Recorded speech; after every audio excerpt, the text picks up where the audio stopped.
심결 취소 소송 가겠습니다. 396페이지. 심결 취소 소송은 심리 범위가 출제 가능성 제일 높은 겁니다.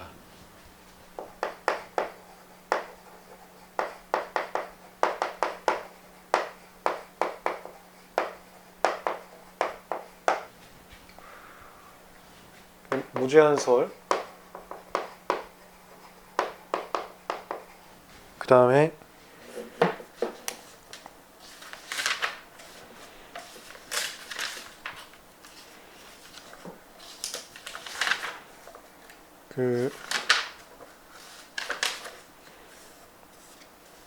동일 사실 동일 증거설,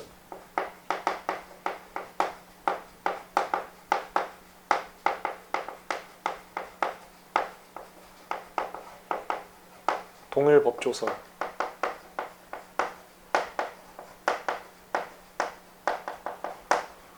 여기는 심판 단계에서 주장하지 아니한 것도 얼마든지 새롭게 주장할 수 있다는 거고, 여기는 심판 단계에서 주장했던 것만 할 수 있다는 거고, 여기는 심판 단계에서 진보성을 주장했으면 그 진보성과 관련된 새로운 증거는 추가할 수 있는데 40일 사망일호 같이 새로운 무의사는 추가할 수 없다는 거. 여기라고 보시면, 여기 약간 절충설이라고 보시면 되겠습니다. 무제한설은 신속한 권리 구제가 메인 테마입니다. 당사자 간의 입장에서 심판 단계에서 주장한 것으로 특허법원의 심리를 제한하게 되면 신속한 권리 구제에 있어서 한계가 있기 때문에 심판 단계에서 주장하지 아니한 것도 얼마든지 새롭게 추가하는 것이 빠른 분쟁 해결에 도움이 된다. 무효심판 같은 경우는 심판 단계에서 진보성만 주장했어도 특허법원에서 40년 사망일호 같은 기재불비를 주장할 수 있게 함이 무효를 시킬까 말까에 있어서 이 분쟁 해결에 신속하게 종결시킬 수 있다. 이게 이제 가장 큰 매력으로서 주장하는 겁니다. 그 다음에 동일사실 동일증거설은 심판 전치주의를 법조문에서 채택하고 있다는 것을 가장 강한 근거로서 가고 있습니다. 심판 전치주의라는 게 이 앞에 특히 이제 필수적 심판 전치주의. 일반 행정사건 같은 경우는 임의적 심판 전치주의인데 우리 특허사건 같은 경우는 필수적 심판 전치주의를 취하고 있습니다. 그게 186조 6항인가요? 그 이유가 법원의 역량 부족이었습니다. 법원에서는 고도의 기술적 지식과 특허법적 지식이 가미된 분이 적기 때문에 심판 단계를 꼭 거치고, 이 심판 단계는 기술적 지식과 특허법 지식을 갖춘 특수 전문가 집단이라고 봅니다. 그래서 여기를 꼭 거치고 그 다음에 두 번째부터 해라. 이게 필수적 심판 전치주의 취지인 거고, 그 취지에 비춰보면 특허법원 단계에서 새로운 무효 사유를 하는 것은 심판 전치주의에 어긋난다는 거예요. 그래서 필수적 심판 전치주의를 가장 큰 증거로 가고 있습니다. 역량 부족이었기 때문에 너네들은 첩받다를 할 수 없어서 이런 규정을 만들었는데 특허법원에서 새로운 무효사를 주장하게 되면 니네가 첩받다 하는 꼴이 되는 거고, 그것은 이해하고 논리적인 모순이 있다를 얘기하는 거예요. 동일 법조설은 동일사실 동일증거설로 가게 되면 특허법원에서 할 수 있는 범위가 너무 제한돼서 당사자의 권리 구제가 신속하지 못한 단점이 있고, 무제한설로 가게 되면 심판전치주의의 논리에 어긋나는 또 문제점이 있기 때문에 절충적인 입장에서 양자를 조화한 것이라는 견해라고 보시면 되겠습니다. 이거에 대해서 판례는 우리 1차 때도 많이 말씀드렸지만 역량 부족이라고 하면 자존심이 상하기 때문에 그거에 대해서 인정을 하지 않고 있습니다. 판례는 여기가 아니라 여기 무제한설을 채택하고 있고요. 그래서 신속한 권리 구제를 위해서 우리가 다 할 수 있고, 우리가 다 한다 하더라도 신급의 이익을 해친다거나 그렇게 부당하다고 볼 건 아니다. 이 판례 태도인 거고, 다만 결정계 사건에 한해서만, 이건 올해 시험 문제 나왔다고 아까 정정 쪽에서 말씀드렸죠. 결정계 사건에 한해서는 거불심, 정정, 그 다음에 특허청에서는 특허 취소소 결정계라고 소개를 합니다. 얘네들은 통지한 사유로만 특허법원에서 심리할 수 있다. 특허청장 쪽에서는. 왜냐하면 사전에 예고 통지하고 의견과 보정을 할 수 있는 기회를 부여함이 강행 규정이기 때문에 법원에서 새로운 사유, 통지하지 아니한 새로운 사유를 심리할 수 없는 한계점이 있다. 이렇게 하시면 되겠습니다. 판례는 무제한설이나 결정계 사건에 한해서만 특허청장님은 통지한 사유만 주장할 수 있게 허용하고 있다. 얘가 이제 제일 중요한 쟁점이죠. 그 다음에 이제 얘가 좀 특이 쟁점인데 일사부재리에서도 했었죠. 일사부재리 위반 여부.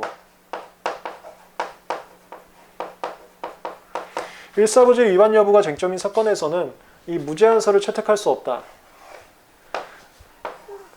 이 상황에서는 심결시까지 제출된 사실과 증거로 일사부재리 위반 여부를 판단한다. 특허법원 단계에서 새로운 사유와 새로운 증거를 제출하면서 일사부재리 위반이 아니다라는 주장을 할 수 없다. 이것은 일사부재리 쟁점에서 했었습니다. 얘도 시험 문제 굉장히 출제될 가능성이 높으니까 같이 알아두시기 바랍니다. 그 다음에 제 사례제 핸드북 보시면은 이제 판례에 대해서 웬만하면 타당하다라고 쳤는데 몇 개는 답안지 쓰는 게 타당하다고 치는 게 더 어려운 쟁점이 있습니다. 그래서 극소수만 제가 부당하다라고 친 게 있습니다만 그 중에 하나가 이제 보존각하입니다. 이거 1차 시험에는 많이 나왔었죠. 거부심 단계에서 심사 단계에서 보존각하 결정과 거저 결정이 있었고 심판 단계에서 보존각하 결정이 타당하고 거저 결정이 타당하다고 한 심결에 있어서 특허법원 단계에서 보존각하가 위협하다고 본 경우에는 곧바로 심결을 파기한다. 곧바로 심결을 취소한다. 이게 통지하지 아니한 사유를 제외하고는 무제한설이다라는 그 태도에 논리적으로 합당하지가 않습니다. 그러니까 통지한 사유면은 그 외에는 다 제한 없이 심리할 수 있다에 따르면 보존각하가 위협한 이유를 곧바로 심결을 취소할 게 아니라 보존각하가 위협한 보정 후 명세서로 기통지한 거저결정 이유가 적법한지 아닌지를 판단을 해야 되는데 그걸 판단하지 않고 여기서 판결문에서 뭐라고 하냐면 심사 또는 심판 단계에서 판단하지도 않은 보정 후 명세에 대해서 우리가 심리를 안 하겠다라고 하는데 그게 심사 또는 심판 단계에서 하지도 않은 것을 우리가 안 하겠다가 이게 필수적 심판정치주의에 놀린 거고 그게 이제 동일사실 동일증거설에 놀린 건데 동일사실 동일증거설을 채택하지 않겠다고 한 판례가 그런 설치를 하기에는 논리적 모순이 있지 않는가라는 논리입니다. 여기 잘 잡아두시기 바랍니다. 나머지는 출제 가능성은 그렇게 높진 않고 간단하게 리마인드만 하시면 되겠는데 396페이지 1번 의 심결 취소 소송은 행정소송으로서 심결의 취소를 하는 그런 성격을 갖고 있습니다. 다만 신급의 영소성은 없다는 게 심판 단계하고 법원 단계는 절차가 다르다 보니까 서로 연관되진 않는다. 그래서 이건 1차용인데 그 특허법원에 불복할 때에는 심판원에다가 불복에 관련된 서류를 내지 않고 특허법원에 제출을 하고 이게 침해소송에서 1심, 2심과의 관계하고 좀 다른 거거든요. 그 다음에 또 하나가 심판 단계에서 제출한 증거가 자동적으로 특허법원에 올라가는 게 아니어서 특허법원에서는 증거를 제출하려면 또다시 제출을 해야 된다는 거. 그런 게 신급의 연소성이 없다. 이런 내용인데 2차 답안지에 쓸만한 내용은 아닙니다. 소송 요건, 심판 전치주의 그냥 간단히 보시고요. 얘는 여기에 답안지 쓸 건 아니고 여기 심리범위 할 때 그냥 학설 쓸 때나 쓰는 거지. 지금은 간단히 보시면 되고. 당사자 적격, 이건 옛날에 시험 문제 많이 나왔었는데 지금도 뭐 심시험은 나오죠. 제가 아까 또 말씀을 드렸었는데 이건 우리 저저번 시간에 했었네요. 그 무효심판을 예로 들자면 청구인이 복수다. 그건 유사필수적 공동심판관계, 이들이 특허법원 관계인가? 그러면 유사필수적 공동소송 관계. 그 다음 피청구인이 복수다. 그러니까 특허권자가 복수다. 그러면 심판 단계에서는 고유필수적 공동심판관계, 특허법원 관계가 되면은 유사필수적 공동소송관계 이렇게 변환되는 거죠. 그거 시험 문제 나왔었고 심시험은 나온다고 했었는데 그 내용 좀 잡아두시고요. 그 다음에 하나가 여기 지금 기본서에는 안 써놨는데 기본서에 아마 앞쪽에 있거나 아니면 이제 사회제 핸드북에서 이제 보시면 되는데 그 내용입니다. 그 예를 들어서 거부심 계속 중에 출원인이 특파권을 양도했을 때 그러나 출원인 명의 변경을 하지 않았을 때 1차에서도 시험 문제 나왔었죠. 그랬을 때 출원인 명의 변경을 하지 않으면 그 특허법원에 불복할 수 있는 원고 적격이 인정되지 않는다. 고쟁점 같이 또 알아두시기 바랍니다. 396페이지에 당사자에 대해서 관련된 쟁점들 말씀을 드렸고요. 그 다음에 3번 제소 시기는 이런 거 시험 문제 안 나오고 397페이지 소송물 그냥 간단히 보시면 되고요. 그 다음 4번 심결의 유법성 판단 시점 이런 것도 중요한 건 아닙니다. 그냥 간단히 보시면 되겠어요. 398페이지 심리판단 특별한 쟁점 없고요. 소송의 종류도 리마인드 한다는 겸으로써 간단히 보시면 되고 그 398페이지의 2번 판결에서 2번 기속력만 잡아두시기 바랍니다. 기속력은 출제가 될 때가 한참 지났습니다. 내용 심판관님은 심결 또는 결정의 취소 판결이 확정됐을 땐 다시 심리를 하게 되는데 이때 취소의 기본이 된 이유는 기속이 되고요. 그 기속이 된다는 건 동일사실 동일증거에 대해서 미치고 동일증거라 함은 이게 일사부지라고 똑같은 소리를 씁니다. 결론을 번복할 수 있을 정도로 유력하지 않은 것도 동일증거로 봐서 기속력의 범위가 미친다. 이렇게. 그 다음에 이건 상표에서 나온 건데 특이한 쟁점이죠. 그 기속력 범위에 있어서 나번 새로운 증거에서 밑에서 세 번째 줄 심판 절차 내지는 취소성에서 거기 심판 절차 내지는 이거 우리 1차 때도 많이 했었던 거죠. 이게 신급의 영소성이 없다 보니까 심판에서 제출한 증거라 할지라도 특허법원에 제출하지 않은 특허법원에서는 질 수가 있습니다. 그랬을 때 그 기속력 범위를 어디까지 미칠 것이냐. 그 심판과 특허법원 모두 합해서 제출된 증거에 다 기속력이 미치게 하자. 그 내용이었습니다. 불복은 그냥 리마인드 하신 겸 넘어가시면 되고 399페이지 제소기간 산정은 이건 1차 시험용이지 2차 시험에 나오지 않습니다. 그 특허법원 소재기 기간을 특허에 관한 절차로 보지 않고 그냥 일반 소송 절차로 봐서 특허법 14조를 적용하지 않고 민법을 적용하고 특허법 14조에서는 근로자의 날도 공휴일로 보는데 민법에서는 그게 사안에 따라서 케이스 바이 케이스다 보니까 그런 차이점이 있는 거에 대한 쟁점이었습니다. 근데 시험 문제는 잘 안 나옵니다.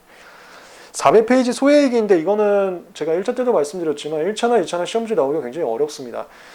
소외이익은 넘어가셔도 좋습니다. 요거에 대해서 뭐 90년대 특허원 판례, 2000 초반에 특허원 판례 갔다가 GS 문제 내거나 강의하시는 분들이 좀 많은 것 같던데 그래서 저한테 가끔 가다가 다른 내용들 질문하시는 분들이 소수 있던데 괜찮습니다. 그 여기가 확립된 법리가 제가 보기에는 좀 아직은 애매해서 그동안 1차나 2차나 시험 문제 나온 적이 없고요. 앞으로도 당분간은 안 나올 것 같습니다. 근데 논리는 어떻게 되는 거냐면 심판 청구 이익과 소외 이익은 사유가 거의 비슷합니다. 그래서 소송 단계에서 심판 청구 이익을 해야 할 만한 사유가 발생을 하면 소외 이익도 없을 수 있는 가능성은 있는데 다만 소외 이익이라는 것은 추가적으로 각하 판결을 하게 되면은 심결이 확정되게 되는데 지금 심결에 대해서 불복하는 단계 아닙니까? 그랬을 때 각하에서 심결을 확정시키는 게 잘못된 심결이 확정될 가능성이 있습니다. 그래서 이렇게 가요. 소외 이익은 심판 청구 이익과 비슷한 사유가 발생하고 플러스 각하 판결을 해서 심결이 확정된다 하더라도 당사자에게 불이익이 없는 때 그때 소외 이익이 없다고 합니다. 논리는 이건 거고 그 논리에 따른 결론 적용이 사건마다 판사님들이 재량적으로 판단해서 일관된 논리 적용이 좀 없는 것 같아갖고 시험 문제는 못 나옵니다. 나온 적도 없었고요.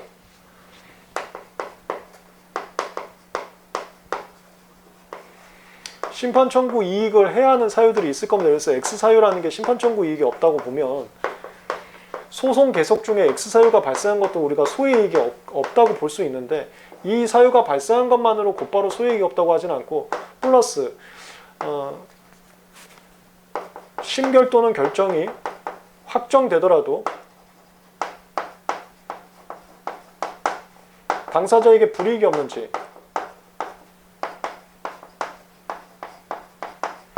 이 요건을 하나 더 봅니다. 그게 이제 심판 청구 이익하고 차이점인 거죠. 근데 요 논리에 대한 적용이 사건마다 너무 좀 다양하다는 거예요. 개별적으로 판단되는 것 같아서 나오진 않을 거고 그래서 제가 1차 때도 그것만 잡아두라고 했는데 이거 하나만 좀 알아두세요. 소송 계속 중에 특허 무효 확정으로 특허가 소급적으로 소멸됐다. 그게 이 X사유거든요. 심판 단계에서도 특허 무효 확정되면은 심판 청구 이익이 없다고 하는데 소이익에서도 특허 무효가 확정되면 소이익이 X사유가 발생하는 거고 플러스로 무효가 확정되면 잘못된 심결이 확정되다 하더라도 전혀 불이익이 없습니다. 특허가 날라갔기 때문에. 소송 계속 중 무효가 확정되면은 각하한다. 이거 하나 정도만 적어두시면 돼요. 1차 때는 권리범위행위 심판 단계에서 특허권이 소멸된 경우, 그러니까 존속기한 만료나 이런 걸로 소멸된 경우 이런 거 더 했었는데 그렇게 지저분하게 2차 시험에 나올 수가 없어서 요거 하나 정도만 잡아두시고 X사유로서 나머지 권리 대 권리 이런 것들 관련해서 조금 지엽적인 내용들 보신 분들이 계시던데 그거 제가 다 넣어놨는데 1차나 2차에 나온 적이 없고 앞으로도 평생 안 나옵니다. 왜냐면 특허법원 판례들이고 그 판결 번호도 보시면 90년대 초반이나 2000년대 초반 이런 과거 판례인데 과거에는 과도기적인 시기였기 때문에 현재하고 논리가 맞지 않는 것들도 많이 있습니다. 그래서 출제될 수 없습니다. 소이익은 간단하게만 정리하셔도 괜찮습니다. 400페이지는 한 번만 읽어보시고요. 넘어갑니다. 401페이지 당사자. 이거 여기 나오네요. 심판 계속 중 특정 승계가 있는 경우, 아까 제가 예를 들어서 거불심으로 예를 들었었는데 거불심 계속 중에 특파권을 팔았지만 명의 변경하지 않았을 때, 그때 그 명의 변경하지 않은 그 산 사람, 그 사람이 특허법원에 불복을 할 수 있는지가 안 된다. 이게 1차 시험에 나왔었습니다. 그리고 넘어가고요. 그 다음에 402페이지 소송 제기한 다음에 권리 승계 효력이 발생한 경우, 이게 1차 시험에 나온 건데 그러니까 이거죠.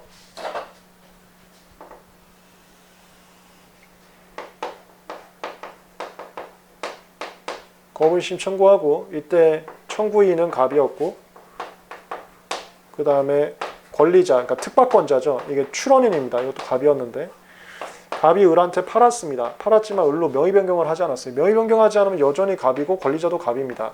명의 변경을 해야지 효력 발생하니까, 출원 후 특파권 양도는 명의 변경이 효력 발생 요건이니까. 여기서 기각신결이 나왔습니다. 그럼 출원을 살리려면 불복을 해야 되는데 특허법원에 불복을 할 때 을이 불복을 한 겁니다. 이게 가능하냐? 안 된다. 그래서 을 누구냐 하면서 여기서 문제를 삼았겠죠. 그러자 소재기간이 지나서, 이게 심결 반납 30일, 소재기간이 지나서 여기서 을이 명의 변경을 한 겁니다. 출원인 명의 변경을. 근데 이건 민사소송법적인 내용이죠. 소재기간 내에 소의 방식에 흠이 있을 때 그걸 하자치유를 하면, 하자치유한 후 취하한 다음에 다시 제기하는 것은 절차 낭비니까 30일 이내 하자치유를 하면 그냥 적법한 소송으로 본다, 이런 논리가 있지 않습니까? 근데 그 소재기가 지나려면 하자치유를 했어도 그거는 인정하지 않는다. 이게 민사소송법적 내용이에요. 그래서 심경 반납 30일이 지나서 명의 변경한 것은 고려하지 않고, 이 당시엔 또 명의 변경하지 않았기 때문에 권리자가 아니어서 얘를 원고 적격으로서 인정할 수 없다, 이런 내용이죠. 그리고 조금 더 논리를 간다면, 만약에 이거는 이제 실제 사안은 명의 변경을 안 했던 거고요. 나중에 사례제 핸드북 가면 다 케이스별로 문제가 있습니다. 이번 케이스는 실제 판례 사안하고 다르게 명의 변경을 했더라면, 그러면 심판부 입장에서 그 절차 속행 명령을 해줘야 당사자가 바뀝니다. 근데 절차 속행 명령하지 않고 명의 변경이 됐지만 갑 이름으로 신고를 했을 때는 을이 이게 당사자께 인정이 됩니다. 이 경우에는 원고 가능한데, 실제 사안처럼 명의 변경을 하지 않았고 그 다음에 소재기간 다 지나가서 명의 변경한 것은 원고 적격을 인정하지 않았습니다. 그래서 각하 판결을 했죠. 이 내용입니다. 이거 1차 시험에 나왔고 아직 2차 시험에 나오지 않았습니다. 나중에 사례제 핸드북으로서 답안지 작성 요령도 한번 잡아두시기 바랍니다. 그 다음에 402페이지 공유자 중 1인의 심취소 제기, 이건 맨날 시험 문제 나온다고 했고 너무 많이 했네요. 넘어가겠습니다. 404페이지 심리. 거기 증명책임이나 자백은 1차 시험용이지 2차 시험이 나오지 않고 2번 심리범위, 이건 무조건 시험 문제 심시하면 출제되는 겁니다. 405페이지 무제한설, 동일사실, 동일증거서, 동일법조서 아까 설명을 했고요. 판례하는 무제한설인데 결정기 사건에 한해서만 특허청장님은 통지한 사유로만 주장할 수 있다. 검토는 그냥 판례 태도대로 같습니다. 신속한 문제 해결을 위해서 무제한설이 타당하다, 그렇게 갔고요. 3번 이게 거불심에서는 새로운 거절로 주장할 수 없고, 이게 올해 시험 문제는 정정으로 나왔습니다. 그 정정에서는 정정 불인정 예고 통지하지 아니한 걸로는 새롭게 주장할 수 없다. 그리고 여기 있는 거 이제 얼마든지 시험 문제 또 나올 수는 있을 것 같아서 잘 좀 보시기 바랍니다. 그 중에서 제일 중요한 게 그 407페이지 5번이에요. 407페이지 5번. 주 선행 발명이 변경된 때 407페이지 5번.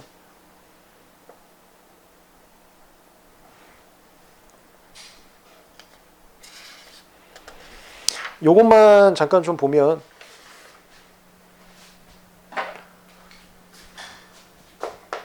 진보성을 판단할 때에는 1번 29장 각호주의 특정하고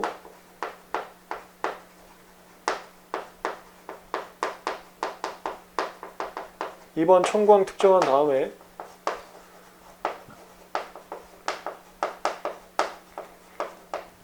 3번 대비를 합니다. 이 대비가 표 그리는 거라고 했습니다. 구성을 마치 상표 분리관찰처럼 나눠서 구성 1, 2, 뭐 A 플러스, B 플러스, 뭐 3까지 할까요? C라면 진보성이라 할지라도 처음에는 대비할 때는 1대1 대비라는 겁니다. 이 1대1 대비할 때의 대상을 주 선행발명이라고 합니다.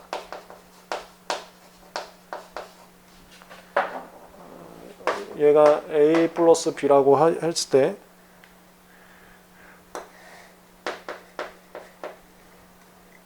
대비 결과 여긴 동일하나 C가 없다. 차이. 그럼 이제 4번 그 차이에 대해서 용의 도출이라는 건 과거 표현이긴 한데 요즘에 쉽게 발명 이렇게 표현을 하고요. 그랬을 때 진보성에서는 여기에 추가적인 디스클로저 더 가져올 수 있죠. 더 가져오면 무조건 결합 발명 판례 쓰는 거고요. 그랬을 때 거절이후 통지는 디스클로저 1으로 주 선행 발명을 잡았는데 갑자기 특허 법원 단계 가서 이 주 선행 발명을 디스클로저 2로 바꿔도 되는 건가? 만약 예를 들어서 디스클로저 2가 된다면 뭐 B 플러스 C라고 했을 때 그럼 이 대비 결과가 달라집니다. 이때는 동일 A가 이제 차이가 되게 되는데 그럼 그 차이를 이제 다른 선행 발명으로 좁힐 수 있는가? 이렇게 되는데 이거를 이런 식으로 표현을 합니다.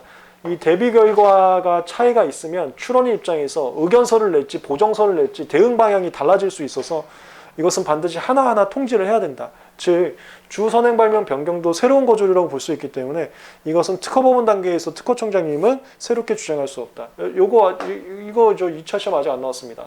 주 선행 발명 변경. 5번이었습니다. 5번. 나머지는 너무 유명한 쟁점들이고 1차에서 많이 했던 거기 때문에 읽어보시면서 리마인드 해보시기 바랍니다. 그리고 이 모든 내용을 다 합해갖고 사례자 핸드북에 넣어놨으니까 거기서도 같이 보시면 되고. 그러니까 올해 시험 문제가 4번이 나왔다 보시면 돼요. 407페이지 4번. 정정에 대해서 나왔다고 했었죠. 이 정정, 불인정, 예고 통지한 거. 이게 올해 시험 문제 나왔었고요.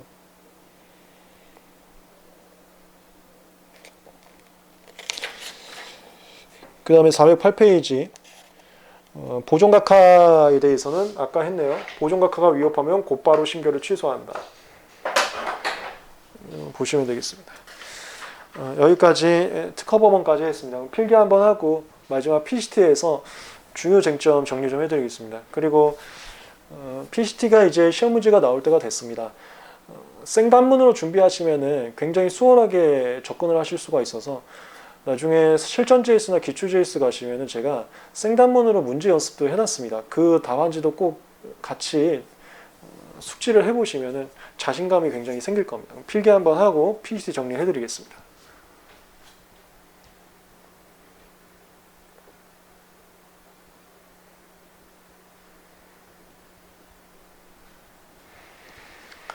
마무리 이제 PCT 하겠습니다.